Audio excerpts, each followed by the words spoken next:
Hello दोस्तों, कैसे हो? हाल चाल तुम्हारे बढ़िया? अब पहले सबसे पहले ये बताओ कि भाई वीडियो की क्वालिटी कैसे आ रही है भाई? दिख रहे हम हीरो जैसे उलझोलन जुलन? कैसे दिख रहे? पहले क्वालिटी ये बताओ, क्योंकि अब हो चुका है कैमरा चेंज। मतलब मेरे को अभी तो साफ दिख रही है, पर जब पीसी में डालूंगा तब कैसे दिखेगी अभी कुछ आइडिया नहीं है। तुम्हारा सबसे पहला काम ये होगा कि कमेंट सेक्शन में जाओ और जब तुम ये वीडियो देखो तो पहले मुझे इसकी क्वालिटी के बारे में बताना कि मतलब कैसी लग रही है तुम्हें, और अब ज़्यादा बढ़िया लग रहा है या पहले ही ठीक था, या जो भी सीन है तुम्हारे दिमाग में मुझे बता देना। तो तुम सोच रहे होंगे कि आज की वीडियो होने किसके बारे में वाली है। आज हम बात करने वाले हैं ऑरा फार्मिंग के बेताज बादशाह के बारे में। जी हाँ, जो लोग जान गए होंगे, जो ट्रैक को भी अपने पाँव की धूल में मिला दे ऑरा फार्मिंग के मामले में, हमारा sigma alpha giga chad male अकेला एनिमे इंडस्ट्री पे राज करने वाला। अब ज़्यादा हो गया, पर कौन है वो जो एनिमे इंडस्ट्री को थोड़ा भी फॉलो करते तो उन्हें पता चल चुका होगा। हम बात कर रहे हैं संग जिन वू की। अब जो कह रहे हैं कि ये कौन सी चिड़िया का नाम है कौन ये, तो हम बात कर रहे हैं एनिमे सोलो लेवलिंग की। अब इस एनिमे का नाम सोलो लेवलिंग क्यों है, इसका प्लॉट क्या है, पहले मैं तुम्हें इससे मतलब थोड़ा फैमिलियर करवाता हूँ। अब इसकी स्टोरी कुछ इस तरीके से है, जो इनकी दुनिया है तो वहाँ पे मॉन्स्टर्स है, ठीक है। अब उन मॉन्स्टर्स को हराने के लिए हंटर्स का यूज़ करते हैं, और जो वो मॉन्स्टर्स है वो अलग मतलब जगह डंजन में रहते हैं, और वहाँ ये मतलब पोर्टल के थ्रू जाते हैं। अब जो वो डंजन है उनके होते हैं लेवल, जैसे कि हंटर्स के लेवल मतलब रैंक ई से एस तक। जैसे गेम में देखी है तुमने कि ई रैंक है, बी रैंक, सी रैंक, समझ गए होंगे तुम। जितनी रैंक ऊपर उतना ज़्यादा पावरफुल। और डंजन के रैंक के हिसाब से मतलब हमारे हंटर्स भी जाते हैं कि भाई सी रैंक डंजन है तो बी रैंक कम से कम हंटर जाएंगे, जिससे आसानी से हो जाए। ये बात समझ गए तुम। जो इसमें हमारा हीरो है जिनवू, उसे पूरी हिस्ट्री का स्ट्रॉन्ग नहीं वीकेस्ट हंटर बोल रहे हैं। हाँ, ये हमारा मतलब हीरो स्ट्रॉन्गेस्ट हंटर नहीं है, ये तो तुम समझ ही गए होंगे यार। मैक्सिमम बहुत ही कम एनिमे रहते हैं जिनमें स्टार्ट में स्ट्रॉन्गेस्ट रहता है हमारा हीरो, तो वीकेस्ट हंटर बोल रखा है इसे हिस्ट्री का। तो फुल भाई हमारे हीरो की खिल्ली उड़ती है, लोग मजाक उड़ा रहे कि भाई ऐसा भी सही में है। और इसे मतलब बोलते हैं कि तू हंटर ही क्यों बना हुआ। अब ये हंटर असलियत में इसलिए बना हुआ क्योंकि इसकी माँ है बीमार, और उसके मेडिकल बिल्स को मतलब पूरा करने के लिए इसे मतलब करनी पड़ेगी हंटर की जॉब, क्योंकि सबसे वेल पेइंग जॉब है इनकी दुनिया में हंटर की। मतलब और तू कोई भी जॉब कर लो, तुम इतना पैसा कभी कमा ही नहीं पाओगे जितना हंटर कमाते हैं, बहुत घटिया रैंक में भी। अब तुम समझ लोगे हमारे हीरो की है ई रैंक, तो इसलिए हमारा हीरो इतनी कम रैंक होने के बाद भी अलग अलग डंजन्स में जाता है, मतलब जो छोटे रैंक के होते हैं, और उन पे बहुत मार खा के आता है। हर बार डैमेज डूमेज होके ही आता है। तो लोग भी जो उसके आसपास है वो सोचते होंगे कि यार इसे छोड़ ही देना चाहिए, बट वो तभी भी जाता है क्योंकि उसके लिए तो अपनी माँ ज़रूरी है। तो वो इसलिए अब बहाने नहीं बनाता है कि बैंकर ऐसी नहीं होगी का चैट, वो जाता है कि सबसे ऊपर माँ, फिर देखी जाएगी फालतू की चीज़ें। तो उसकी लाइफ नॉर्मली चल रही थी, वो अलग अलग डंजन्स में जा रहा था औरों के साथ और फाइट कर रहा था जो भी सीन है, और उससे जो पैसे आ रहे थे उससे अपना घर चला रहा था। पर जिनवू के लिए पूरी दुनिया तब चेंज हो जाती है जब वो जाता है डबल डंजन वाली में। अब इस रेड में ये होता है कि इन्हें पहले लगता है छोटे लेवल की मतलब रेड है, तो जाते हैं और उसमें सारे मारे जाते हैं, ऑलमोस्ट सारे। और जो थोड़े बहुत को बचाता है वो हमारा हीरो बचाता है, तो उन्हें बचाने के चक्कर में ये भी मारा जाता है। बट सरप्राइजिंगली बंदा जिंदा रहता है, इसकी आँख खुलती है हॉस्पिटल में, और बाद में इसे पता चलता है कि ये बंदा रीअवेकन हो चुका है। अब इनके दुनिया का क्या सीन है, जब भी कोई अपनी पावर अवेकन करता है, मतलब एक है नॉर्मल लोग जिन पे कुछ पावर नहीं है, मतलब माना टाइप की होती है, ऑरा टाइप की समझ लो तुम, तो उससे डिसाइड हो जाता है पहला ही जब वो अवेकन करता है कोई भी अपनी पावर, तो डिसाइड हो जाता है कि ये ई रैंक है, ये ए रैंक है, ये ऐसा रैंक है। कोई भी ई रैंक का कभी डी रैंक नहीं बन सकता, ए का एस नहीं बन सकता। मतलब ये सब अपनी पावर्स को रिफाइन कर सकते हैं, मतलब एस रैंक में टॉप जा सकता है कि सबसे पावरफुल एस रैंक। पर एस से ऊपर तो वैसे भी कुछ, वैसे तो होता है कुछ, बट इनके हिसाब से कुछ नहीं है। अब ए है तो ए वाला कभी एस कभी नहीं जा पाएगा, वो बस ए का सबसे पावरफुल बन सकता है और कुछ नहीं। तो तुम समझ गए कि इनकी पावर लिमिटेड है, ये अपनी पावर को साफ सुथरा पॉलिश कर सकते हैं स्किल्स को, उससे ज़्यादा कुछ नहीं, मतलब लेवल अप नहीं कर सकते। बट हमारे हीरो के पास एक सिस्टम आ चुका है एकदम वीडियो गेम जैसा, जिसमें ये अकेला बंदा लेवल अप करेगा। इसलिए इस एनिमे का नाम है सोलो लेवलिंग। मतलब इनके पूरे यूनिवर्स में ये अकेला बंदा है जो लेवल अप करता ही जाएगा और ये सबसे पावरफुल होता ही जाएगा और होता ही जाएगा। तो ये पता चलने के बाद अब हमारे हीरो का क्या है मेन गोल, कि वो पावरफुल होता जाए, उस पर जितने ज़्यादा पैसे आ पाए और अपनी माँ का वो इलाज करा पाए। अब थोड़ा स्पॉइलर वाला पार्ट है, बाद में उसे ये पता चलता है कि उसकी माँ का इलाज एलिक्सर ऑफ लाइफ से हो सकता है।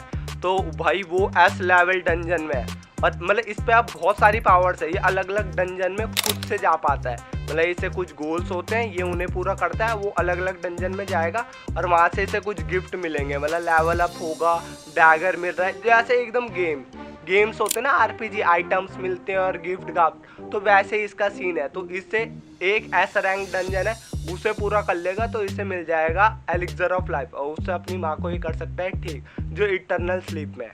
तो ये तो इसका मेन प्लॉट हो गया, ये तुम समझ गए कि इसका मेन प्लॉट क्या है। अब मैं तुम्हें पहले ही बता दूं, ये एनिमे की एकदम सिंपल और साफ सुथरी एकदम बेसिक स्टोरी लाइन है। इसमें यही होने वाला है आगे तक कि हमारा हीरो धीरे धीरे और ज़्यादा पावरफुल होता रहेगा। इसके सामने और ज़्यादा पावरफुल विलन आते रहेंगे, ये उन्हें हराएगा और ये और पावरफुल होगा। अब तुम समझ रहे हो, यही है इस एनिमे की मेन स्टोरी लाइन। तो पहले बता दो, अगर तुम्हें स्टोरी लाइन से कुछ बहुत ज़्यादा चाहिए तो सोलो लेवलिंग तुम्हारे लिए है ही नहीं। फिर मतलब रोना मत कि यार इसमें तो बस एक्शन है। हाँ, एक्शन फैंस हो चुके हैं खुद, एक्शन, बस एक्शन। हाँ, जैसे वो था ना high school of God type, but उतनी भी कम नहीं है इसकी स्टोरी, उसमें तो हद ही कम थी।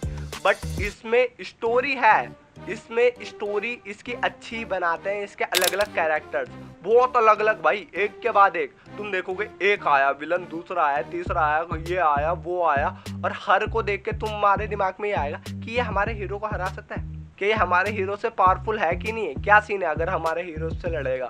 और सादे एकदम भाई बैड एस विलन है इसमें, ऐसे नहीं है फुद्दू वुद्दू। बीरू को छोड़ के उसके अभी आगे बात करेंगे।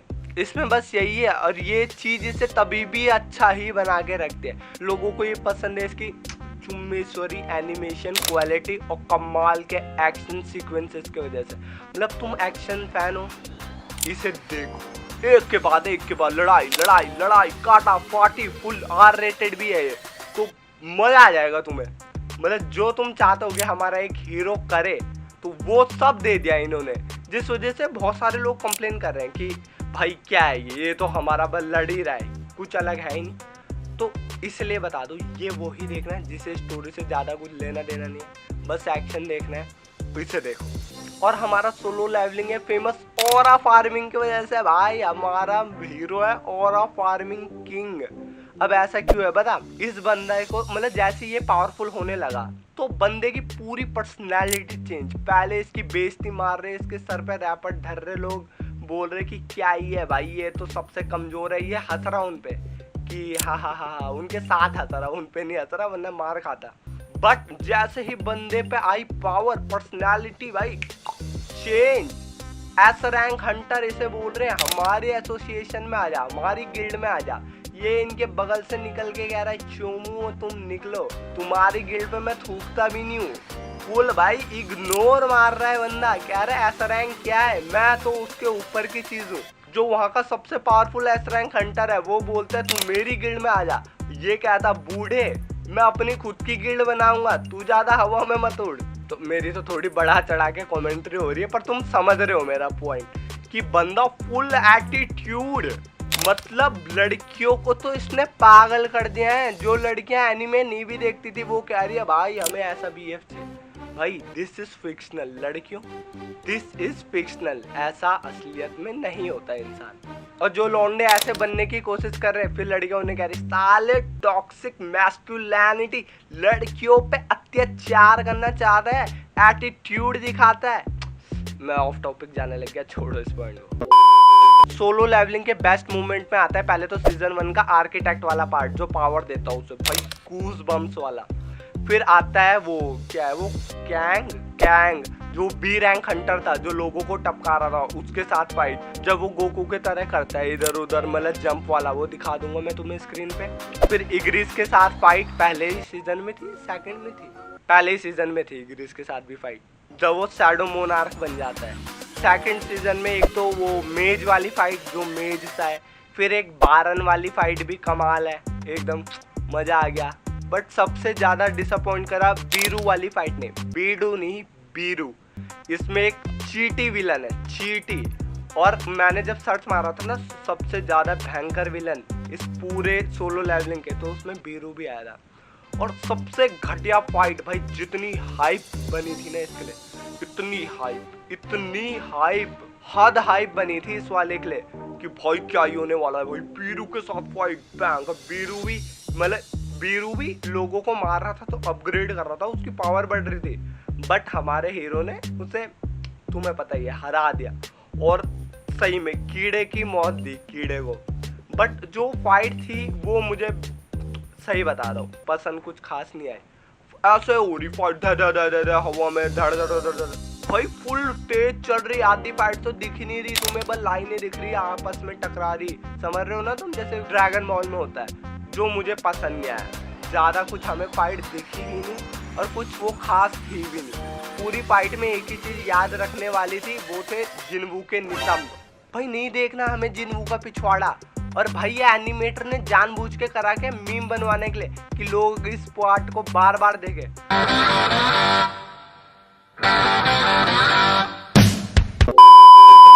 जो हाइप थी फालतू की और मुझे बिल्कुल भी पसंद नहीं आई। जो अगले एपिसोड में विलन आया वो तलवार वाला, जिसने चींटियों को मुर्गा छाप के तरह पट पट पट पट फोड़ दिया, वो बढ़िया लगा मुझे। और भी विलन आए तो उन्हें देख के मुझे अगले सीजन का तो बहुत इंतजार है कि अगला कब आएगा, क्योंकि भाई तगड़े तगड़े विलन दिख गए। अब पता है यार हमारा हीरो ने भी हराएगा एक टाइम बाद, ये तुम समझ लो। जो भी फिर मेरे को गाली देंगे कि भाई क्या है स्टोरी को जानी, पहले बता दो स्टोरी के लिए नहीं है ये, बस एक्शन के लिए। तो अगर तुम्हें बस एक्शन एंजॉय करना है तो इसे जाके देखो। अब ये स्पॉइलर वाला पार्ट है, बहुत सारे लोग मतलब डिसलाइक करा भाई क्रंची रोल पे न्याय, जब उनका सिग्मा अल्फा चैड में रोया। अब वो क्यों रोया? क्योंकि उसकी माँ को उसने जो एलिक्सर ऑफ लाइफ था उससे ठीक कर दिया था, तो उसकी माँ उठती है, तो जब वो इतने टाइम बाद देखता है कि मेरी माँ ठीक होगी तो बंदा रोने लग जाता है। तो जो निब्बा निब्बी जो भी उसके पूरे फैन बन रखे थे जिनवू के, उनका दिमाग फिटा भयंकर। हमारा sigma alpha chad male giga पता नहीं क्या क्या जो भी हो सकता है वो रो रहा है, और वो ही एक मतलब एलिमेंट लगा जिससे दिखाया गया कि जिनवू अभी भी अंदर से इंसान है, क्योंकि उसकी पर्सनालिटी तो एकदम दिखा दे कि भाई सिस्टम की वजह से वो बिल्कुल ही चेंज हो चुका है, जो मतलब ज़्यादा सेंस नहीं बनाती बात। बट जब वो रोया तो मुझे वो बेस्ट मोमेंट लगा पूरे सेकंड सीजन का कि हाँ यार मतलब फील हुआ तुम्हें कि बेचारा लड़का अपनी माँ से इतने टाइम बाद मिल रहा है, जिस वजह से लोगों ने सबसे ज्यादा डिसलाइक दे रखे क्रंची रोल पे उस अकेले एपिसोड को कि हमारा हीरो रो ही नहीं सकता। भाई ये क्या कर दिया इन्होंने, भाई हमारी चीज तो चड्डी गिल्ली हो जाती थी, इसका सिग्मा अल्फा फुल वाला रूप देख के ये रो नहीं सकता भाई, ये तो हमारा आइडल था, ये क्या कर दिया। जबकि मुझे ये वाला पार्ट अच्छा लगा कि वो अभी भी अंदर से इमोशंस फील करता है। ये भी फालतू का ही पॉइंट था पर मैंने जोड़ दिया वीडियो बड़ी करने के लिए। तो मेरे एक्शन के दीवानों जाओ और इस एनीमे को जरूर चेकआउट करना, और जिन्हें एक्शन से ज़्यादा लेना देना नहीं है, स्टोरी के दीवाने, तो सोलो लेवलिंग के प्लीज़ आसपास मत घूमना, फिर तुम गाली दोगे, तो इससे बढ़िया मत ही देखो तुम। और बहुत सारे हरामी लौंडे तो हंटर चा और जिनवू की बहन की वजह से देख रहे हैं इस एनीमे को कि हमारा जिनवू कैसे रिज कर रहा है इन सबको। तो अगर मैंने ये चीज़ गैस सही मारी है तो मेरी वीडियो पे एक लाइक छोड़ के जाना, मेरे चैनल को सब्सक्राइब जरूर कर देना और बेल नोटिफिकेशन पक्का खोल देना, जिससे ऐसी कमाल की वीडियो तुम तक पहुंचती रहे। तो ये भीख होती है मेरी यहीं पे ख़त्म। कमेंट सेक्शन में अगली वीडियो किस पे बनाऊँ ये भी बता देना, और वीडियो की क्वालिटी कैसी लगी ये भी। और बहुत मेहनत लगी है तो अपने दोस्तों को भी शेयर कर देना ये वीडियो। तो हम जिनवू को ऑरा फार्मिंग करने देते हैं और मिलते हैं अगली वीडियो में, तब तक ले टाटा बाय बाय।